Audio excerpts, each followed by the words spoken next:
My son-in-law stood at the head of the conference table and told my grandson, "Pack your things, you're done here." He'd been running my construction company for 3 months. He assumed I'd signed over my shares. I never did. I'm James Reed. I spent 42 years building Reed and Son Construction from a two-man crew into a $30 million company. My grandson, Michael, was my chosen successor. My son-in-law, David, saw an opportunity. What he didn't see was the single document that would decide everything. The next board meeting was in 72 hours, and I would be walking through that door not as a retired founder, but as the controlling shareholder. It started like most good things do, with a handshake. My son Thomas was my partner for 20 years, the son in Reed and Son. We built subdivisions, commercial parks, that new bridge over the Mill Creek. He had the same feel for concrete and steel that I did. We understood each other without having to say much. When he passed away from a heart attack at 48, a piece of the company's soul went with him, and a bigger piece of me. That was 7 years ago. My grandson Michael was fresh out of college with a degree in construction management. He'd spent summers on our site since he was 16, doing the grunt work, learning the trade from the ground up. He had his father's quiet focus. After Thomas died, Michael stepped into the office, not as a boss, but as a learner. He was earning it, and I was teaching him everything I knew. Now my daughter, Elena, had married David about 5 years before Thomas passed. David was sharp, had an MBA, worked in corporate finance. He was always polite, asked good questions about the business at family dinners. When Thomas died, David was the first to suggest we needed professional management structures. He said it with concern. At the time, I was grateful. I was grieving. The last thing I wanted to think about was organizational charts. So I let David in, gave him a title, Vice President of Operations, let him streamline things. He implemented new software, renegotiated some supplier contracts. He saved us money, I'll give him that. And I started to step back, not retire but decompress. The doctor had been after me for years about my blood pressure. The stress of losing Thomas made it worse. David and Elena, they were persuasive. "Dad, you need to enjoy what you built. Let us handle the day-to-day." The plan, the one we all discussed, was a gradual transition. Michael would continue learning the operational side, the client relationships, the craft. David would manage the finances, the admin, the back office. And I would remain as chairman, consulting on the big jobs, being the face of the company we'd built. It seemed balanced. Then 18 months ago, I had a scare, a minor stroke. It left me dizzy for a week, my words slightly slurred. It passed, but it was a lightning bolt. Mortality isn't a concept anymore when you can't form a sentence. In the anxiety of that hospital room, the conversation turned urgent. David and Elena were adamant. For the company's stability, for my health, I needed to formalize a succession plan. They framed it as protection. For me, for the family, for everyone's future. We talked about transferring ownership. David proposed a simple, clean structure. He and Elena would get a block of shares, Michael would get a block, and I would retain a minority stake for income. It sounded logical, responsible. In my fog of fear and fatigue, I agreed in principle. "Let's get the paperwork drawn up," I said. This is where I made my first critical mistake. I trusted the handshake. I assumed the paperwork would reflect our conversations. I was recovering, tired, and I just wanted the peace of mind. So I signed a document that named David as President and Chief Executive Officer, giving him full operational control. It felt like a formality, just making official what was already happening. The ownership transfer documents, the ones that would actually move the shares, were supposed to come later. They were being finalized. With that signature, the atmosphere changed. Slowly, like a thermostat being dialed down 1 degree at a time, David's questions in meetings became directives. My consultations were listened to politely, then ignored. He began referring to my ideas as the old way of doing things. He reshuffled project managers, putting his own hires in key spots.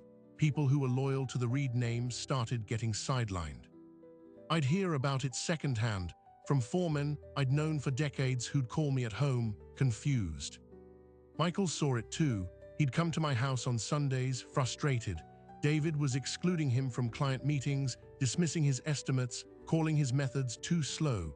Michael is a craftsman. He cares about the quality of the pour, the integrity of the weld. David only cared about the margin on the spreadsheet. Their clashes became weekly events.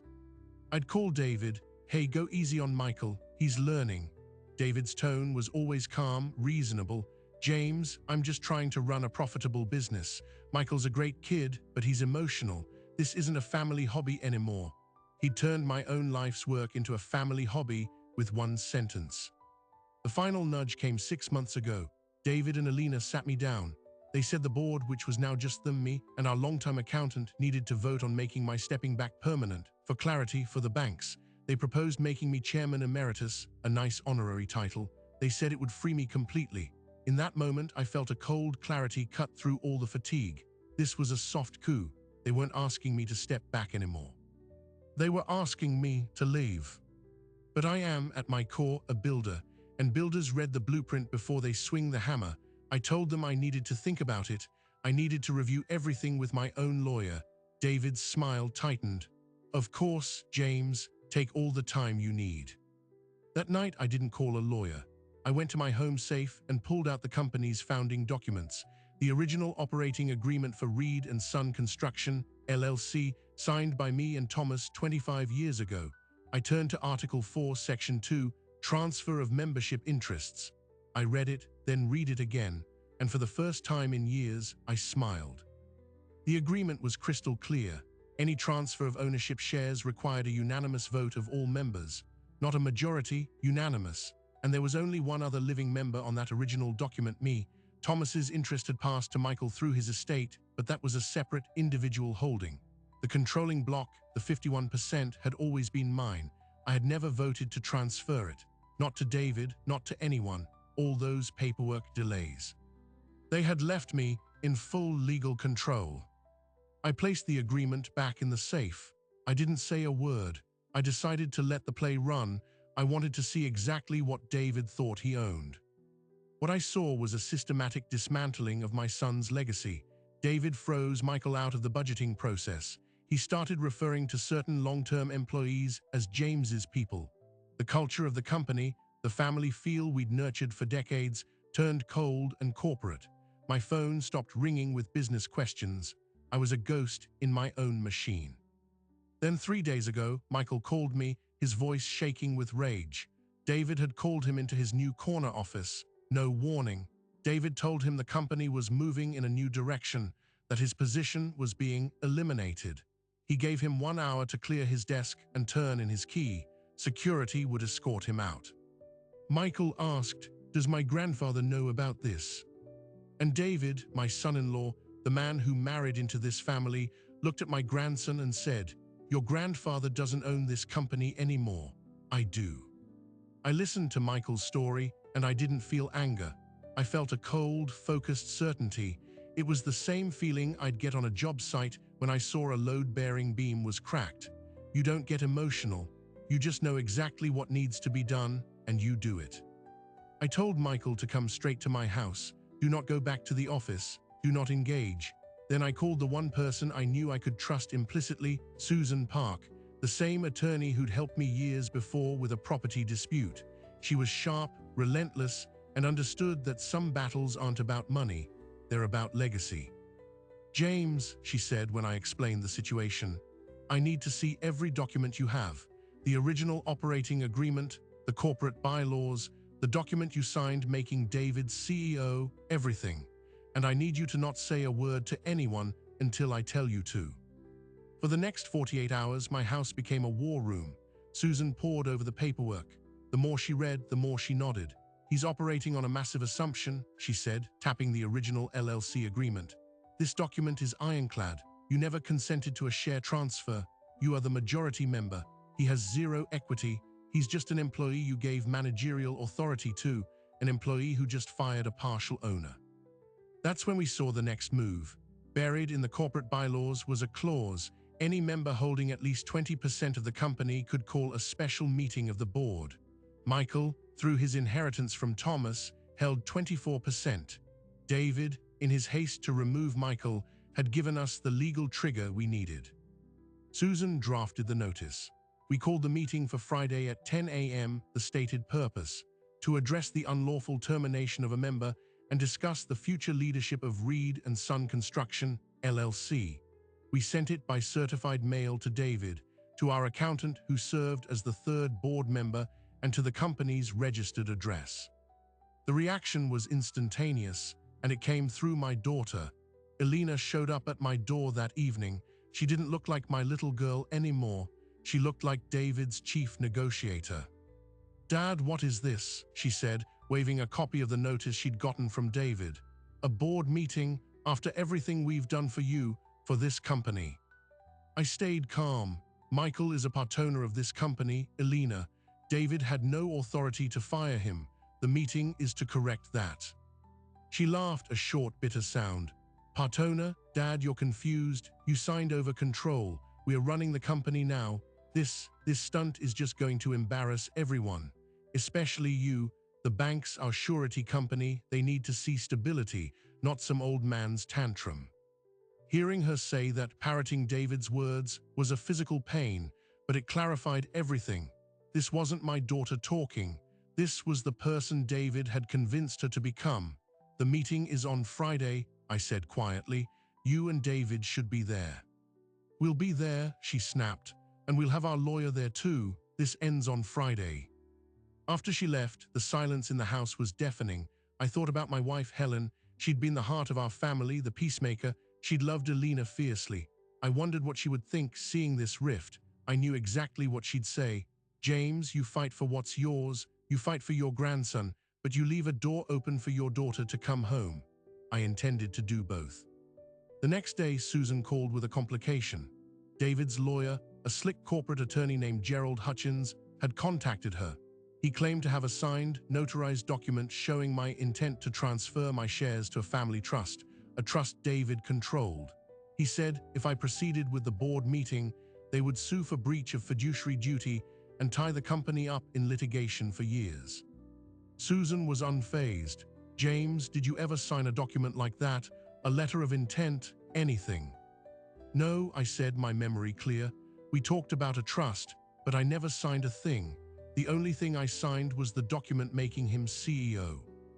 "Then it's a bluff," Susan said. "A dangerous one. He's trying to scare you into backing down by threatening to destroy the company's value with a lawsuit. It's a classic move, but if he produces a forged document, that changes everything. It becomes fraud."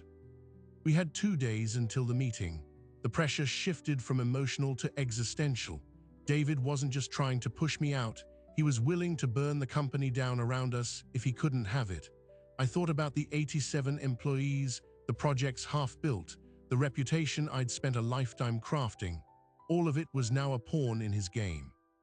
I decided to visit the job sites, not as the boss, but as the founder. I went to the new library project downtown. The foreman, Joe, a man who'd been with me for 30 years, saw me and walked over, his face grim. "James," he said, shaking my hand, "heard about Michael. That's a damn shame. The boys aren't happy." He lowered his voice. "David's new project manager is here. Kid doesn't know a joist from a joke. He's cutting corners, using lower-grade materials than what's on the spec sheet. Says it, value engineering.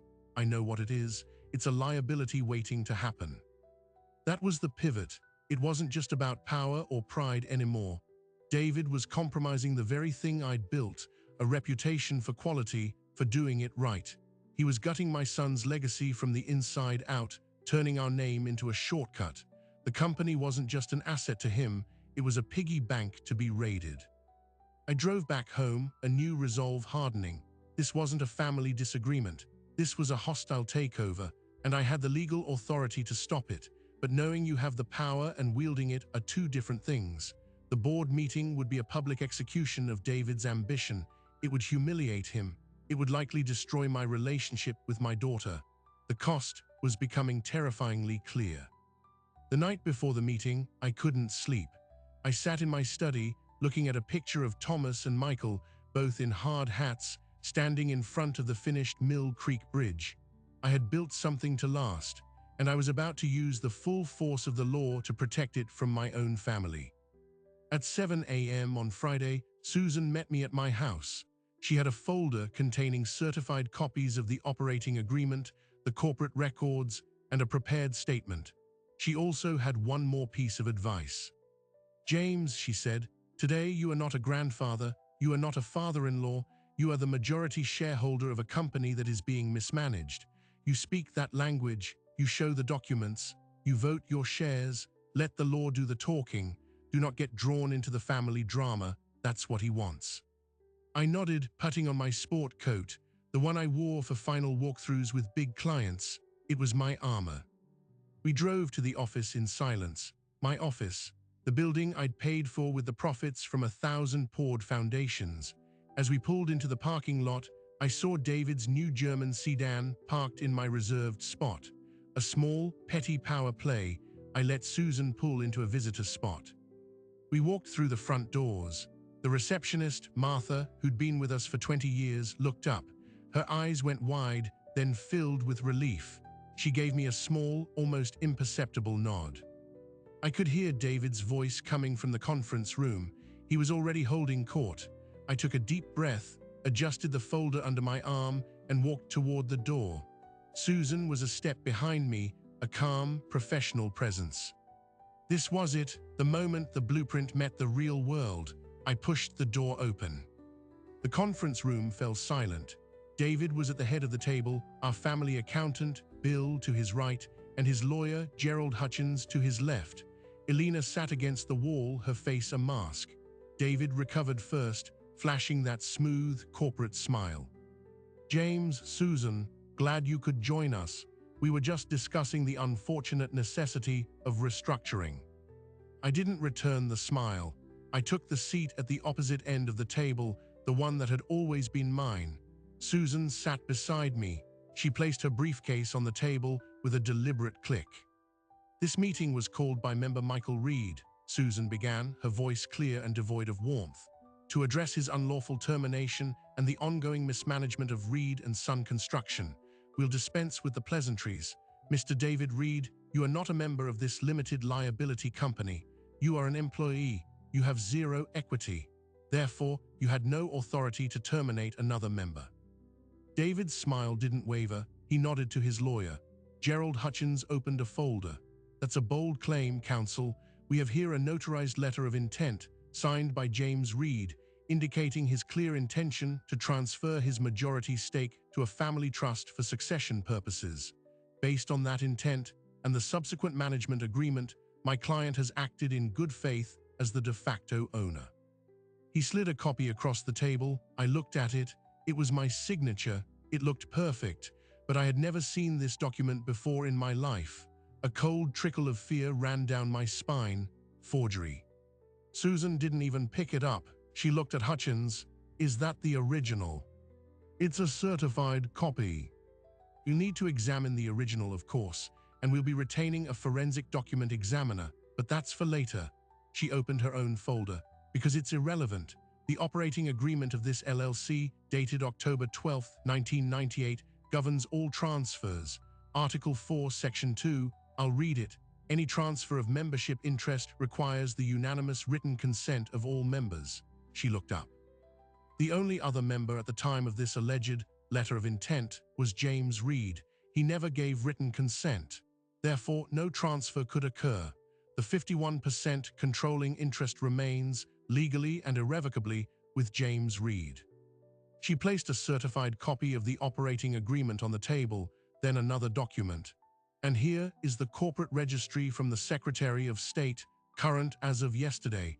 It lists James Reed as the managing member with a 51% interest. David Reed is not listed at all. For the first time, David's confidence cracked. He leaned forward, his eyes darting to the documents. This is a technicality. We had an understanding, a plan. The law doesn't run on understandings, David, I said, my voice low. It runs on signatures and votes, and I never signed away my company. Bill, the accountant, a nervous man who'd done our books for 20 years, spoke up. James, David, perhaps we should discuss this privately, the implications for our bonding, our line of credit. There's nothing to discuss, Susan said. As the majority member, James Reed calls for a vote. First motion, to reinstate Michael Reed to his position with full back pay and benefits, effective immediately. James, as the holder of 51%, you have the voting power to pass this unilaterally. All in favor. I looked at David. I vote yes. The motion carries, Susan said, making a note. Second motion, to remove David Reed from the position of President and Chief Executive Officer for cause, citing gross overreach of authority and attempted fraud upon the company. The room froze. Elena stood up. Dad, you car. I can, Elena, I said, my heart breaking as I said it. He tried to steal from me. He fired your nephew. He is damaging the company your brother helped build. The vote is yes. David was white. You have no idea what you're doing. The banks will call the loans. The projects will collapse. Then you've left the company in a poor state, I said. But that's no longer your concern. The motion carries. You're fired. Effective immediately. You will surrender your keys, company credit cards, and access to all systems before you leave this building today. Hutchins was packing his papers, avoiding eye contact. He knew he'd lost. David stared at me, pure hatred in his eyes. Then he stood, knocking his chair back. This isn't over, old man. You'll be hearing from my lawyer. I look forward to it, Susan said calmly. David stormed out. Elena gave me one last, devastated look, then followed him. The door slammed. The room was left with me, Susan, and a terrified Bill. The silence was heavier than any I'd ever felt. I had won, and it felt like ash in my mouth. Susan turned to Bill. Bill, we'll need full access to the financials. Today, we need to understand exactly what David been doing. What we found in the next 72 hours was the wait, it gets worse moment. It wasn't just corner cutting on materials.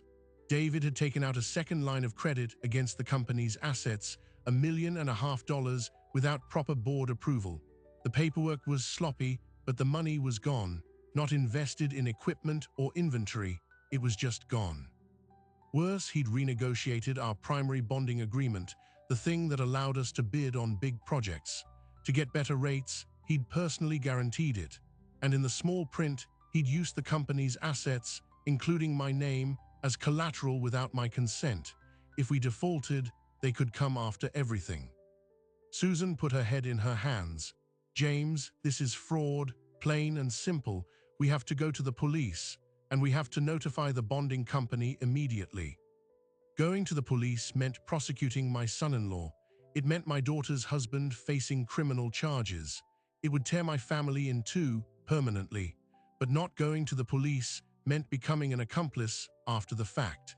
It meant letting the fraud stand and risking the entire company going under when the bonding company discovered it anyway.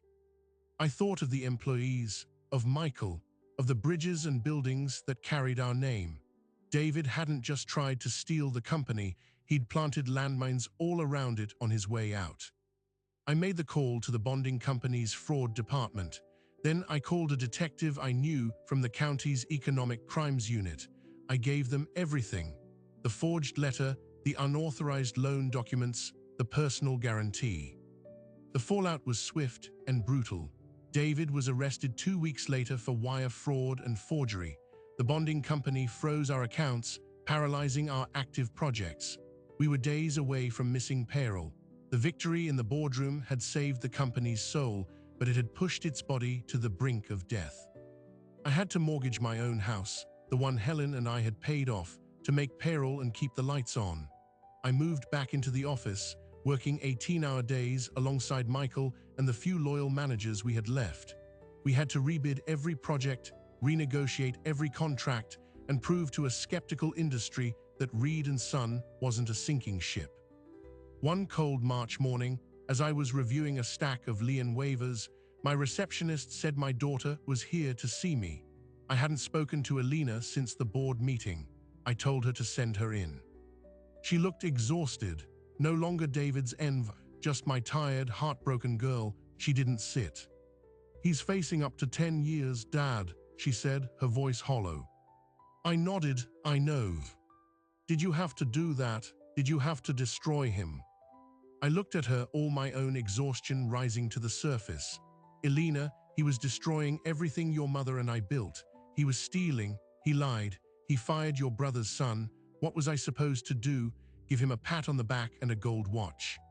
Tears filled her eyes. You could have just fired him. You didn't have to send him to prison. The police and the bonding company made that decision, not me. I just told the truth he forced me to tell. I stood up, walking around the desk. I love you, that will never change, but I will not apologize for protecting what's left of this family's legacy. She turned and left without another word. The chasm between us felt wider and deeper than any excavation site we'd ever dug. That night I sat alone in my silent house, the weight of it all pressing down. I had my company back, I had my grandson beside me, but I had lost my daughter and my family was shattered. I had won the battle by the book, by the law, by every rule I'd ever believed in, and the cost was a piece of my own heart.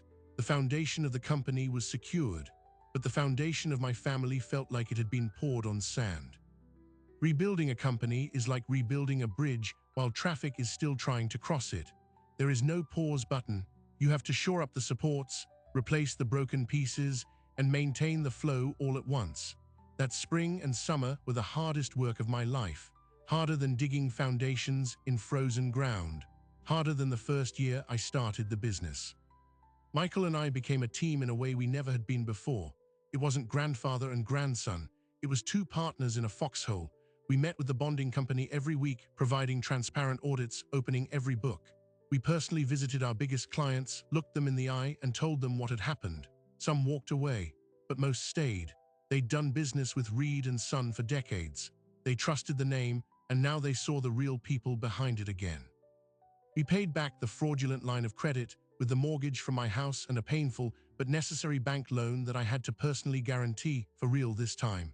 We sold off a piece of underutilized equipment yard to generate cash flow.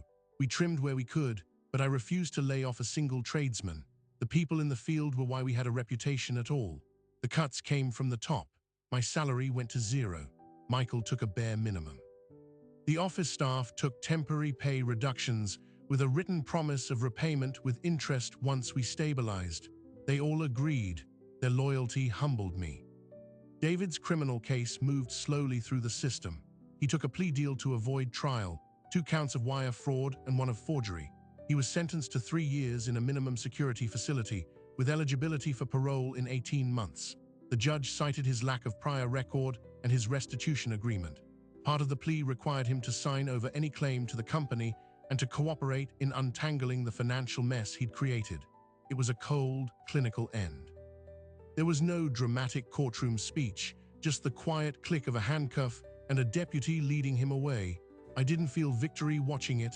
I just felt tired and sad for the man my daughter had loved. Elena disappeared from my life completely. She moved to a city an hour away, filed for divorce, and changed her number. The silence was a physical ache. I sent letters, care packages, left voicemails on what I hoped was still her old phone. No response. My sister told me she was working as a paralegal, building a new life. I was glad she was working.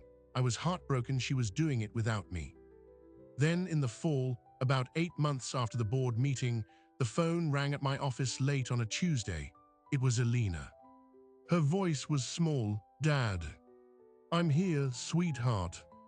Can I come see you?" She came to the house, not the office. She looked thinner, older, but her eyes were clearer. We sat at the kitchen table, the same one where I'd taught Thomas and her how to play poker. "I'm sorry," she said, the words rushing out. "I'm so sorry, Dad, for everything I said, for everything I let him do. I was so invested in the life he promised, I didn't let myself see what he was doing. To you, to Michael, to the company." I reached across the table and took her hand. "You don't have to apologize to me." "Yes, I do," she said, crying quietly. "I chose him over you, over my own family, and he was lying to me the whole time. About the money, about the shares, about everything. I found out he'd been having an affair with his assistant for over a year. The life was all a show, and I was his best audience." We talked for 4 hours that night. About grief, about Thomas, about how lost she'd been after he died, how David's certainty felt like a life raft. About my own mistakes, my blindness, my failure to see what was happening until it was almost too late. It wasn't a negotiation. It was a reckoning. And from that wreckage, we started to rebuild something new, piece by fragile piece. She started coming for dinner every Sunday. Then she asked if she could do some bookkeeping for the company remotely to help out. I didn't pay her. She refused. She said it was her penance. Over time, it became her contribution, her way back in. The company stabilized. Then it began to grow again, not the explosive, debt-fueled growth David had chased, but solid, sustainable growth.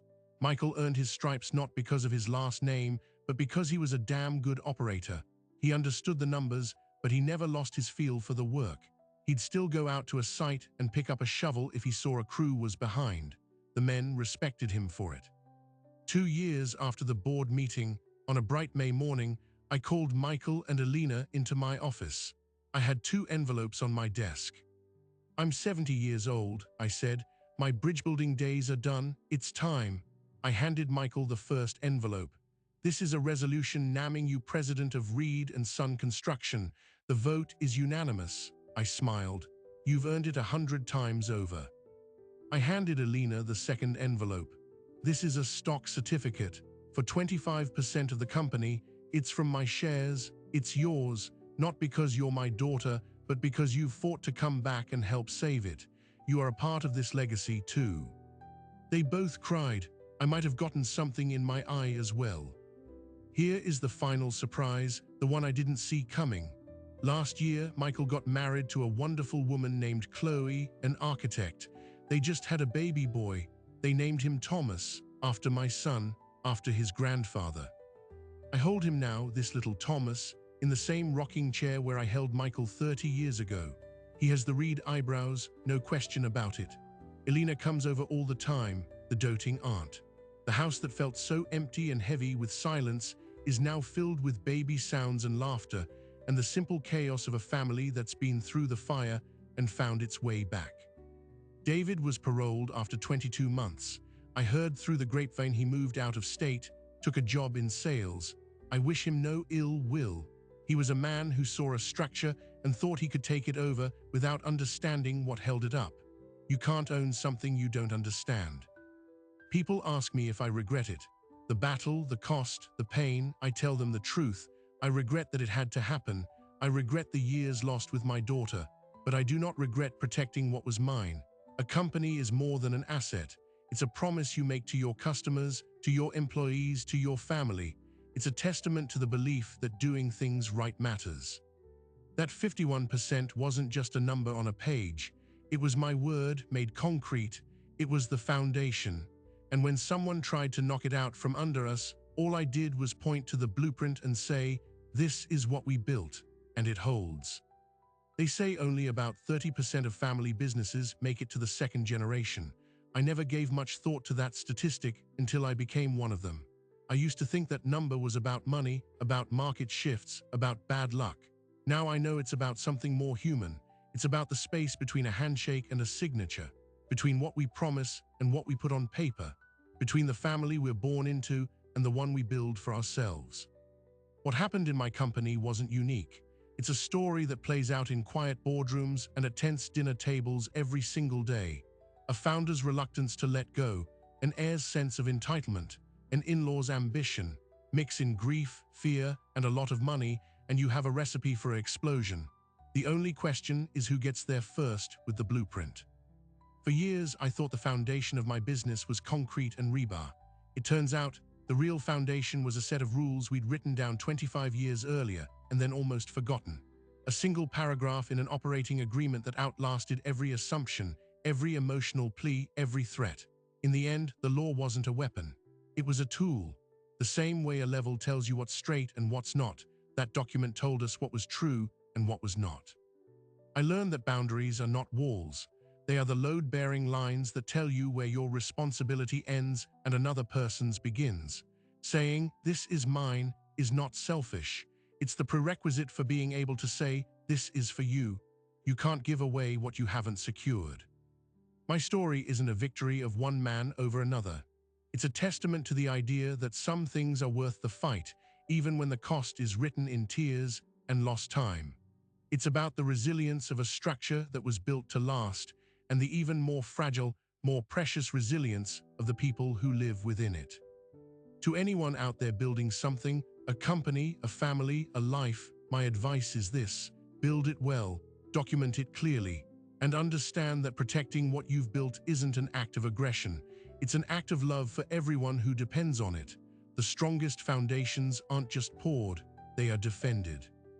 Thank you for listening. If you found this story meaningful, I invite you to subscribe. We share real stories of resilience, the quiet battles that define us, and the blueprints we use to rebuild. Until next time.